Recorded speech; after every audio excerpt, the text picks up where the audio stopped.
Today we are going to be doing a search of the online library catalog for a book. And I want to do a search because I'm looking for a particular book. I need to find a book for a report that I'm doing on frogs. So I'm going to be doing a subject search for a book on frogs. So when I sit down to the computer in the library, I'm going to, on the Symbaloo, choose the online catalog tile. Once I click there, the online catalog opens up for me and I can start my search.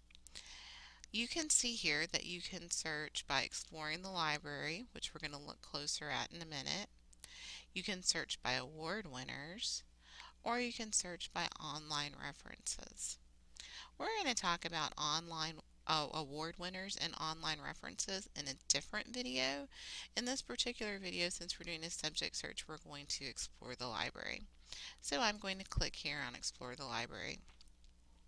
Remember that I'm doing a report on frogs. So when I look at the categories here, I can choose from animals, arts and crafts, countries, current events, and many other different subject areas. If I don't see what I'm looking for here, I can click the More button here at the top, and it will give me more subject areas that I can look in. Well, I know that frogs are considered animals, so I'm going to click here on animals to do an animal search. Now at this point, I need to know what kind of animal I'm looking for. Is a frog an amphibian? Is it animal life? Is it a bird? What kind of animal is it? If I don't know the answer to that question, then what I can do is come up here and click in the search box and type in what I'm looking for.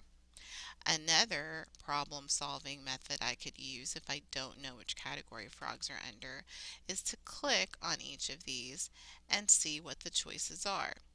Sure enough, when I click on amphibians, I see that one of the categories is frogs. So I'm going to click there.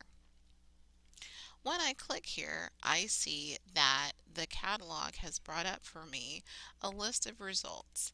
It's showing me that 44 titles match frogs, which I was searching for here at the Williams Elementary School Library. And I can then look through the catalog and find out information about each of these titles.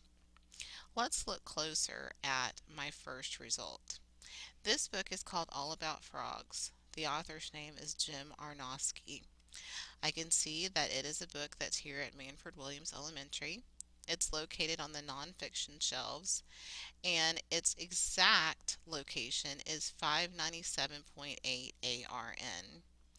And if I look here under status, it tells me that this book is checked in. So if I'm interested in the book, I know that it is checked into the library. If I click here on the title and author of the book, I see here that it gives me a little bit more specific information about the book. It tells me here in the summary that this introduces young readers to the lives of frogs from tadpole to adult. That may be something that could help me with my report. So I'm probably going to want to write down the information that tells me where to find the book so that I can go look for it. So I'm going to get a piece of paper and a pencil from the computer next to the computer that I'm looking at, and I'm going to write down this address, 597.8 ARN. I also might want to write down the title of the book, All About Frogs. This way, when I go to the shelf to look for the book, I know the number and the call number that I'm looking for, but I also know the title, so I can double check myself. If I need help, I can always ask the librarian or a library helper. Let's say that I'd like to look for a couple of extra books that may also help me with my report. So if I want to go back to my results, I click here on Return to Results, and I'm now back to the original page that lists for me all of the books about frogs. At this point, I'm going to go through and continue clicking on titles, reading summaries to make sure that I can find several books that meet the requirements that I'm looking for, so that way I have plenty of information for my report. When I finished using the online catalog, I want to make sure that I exit out. I do that up here at the top, and then I go and look for my books.